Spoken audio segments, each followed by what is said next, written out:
Hey guys, I have my little chubby wubby here because if I wait until until everything's perfect, I probably will never get this video done. So I'm doing it with Chubby Wubby. Say hi, Chubby Wubby. So in this video, I just wanted to share with you proper posture.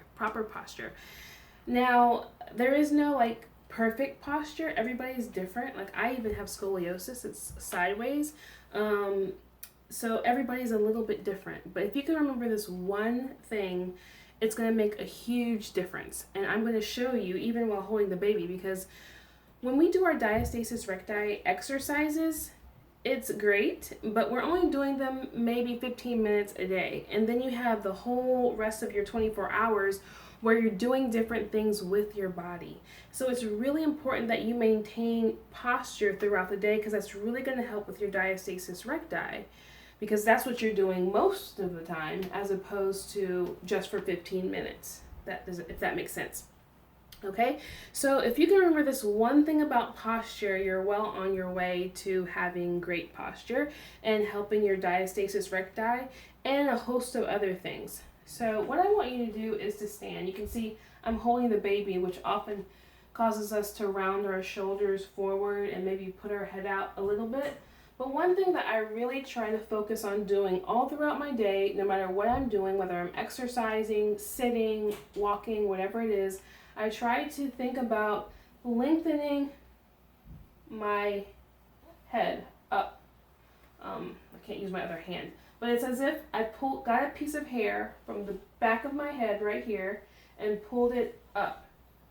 Or like I'm a little puppet with a string going through. You know, when the puppeteer lets the string go, you might be like this, but when you pull the string up, it makes the puppet straight. So kind of like that. Another thing I want you to check when we're talking about, excuse you, baby, that was not me, that was the baby, is check your cervical spine, which is right here.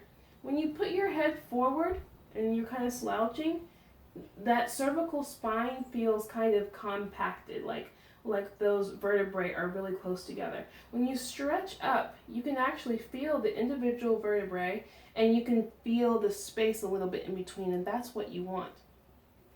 A really awesome thing about that is if you, throughout your day, focus on just lengthening up, pulling up through this part of your head, pulling up, then it also helps to give a little bit of support to your abs. I want you to try this. I want you to stand up for me, pull your head up as far as you can, just lengthen as much as you can, and try to force your stomach out by breathing out. Try to force your stomach out while you're standing up very tall. You really can't do it. If you're doing it well, your chin is slightly tucked in and you're letting your head go as tall and pulling your spine up, you can't really push your stomach out, okay?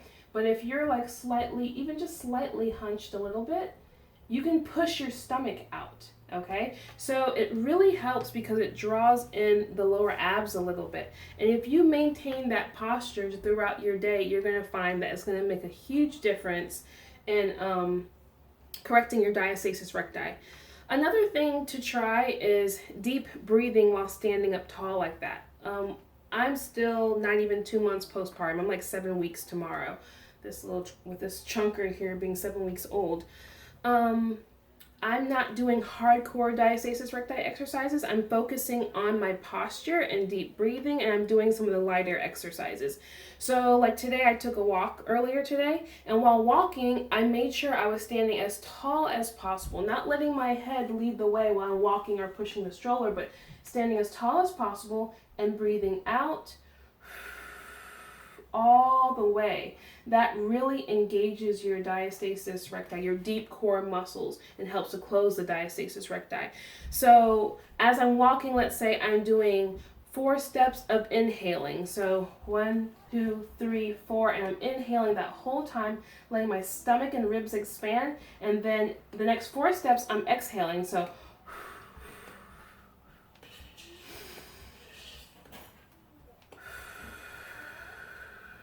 And that gives a nice workout to the deep core. It actually works your obliques, it works your transverse abdominis, and those are the deep inner core muscles that we're trying to target. Okay, so try those things and let me know how it works for you. If nothing else, remember, lengthen through your head and try to maintain that length no matter what you're doing, and you'll be working your diastasis recti. All right, take care.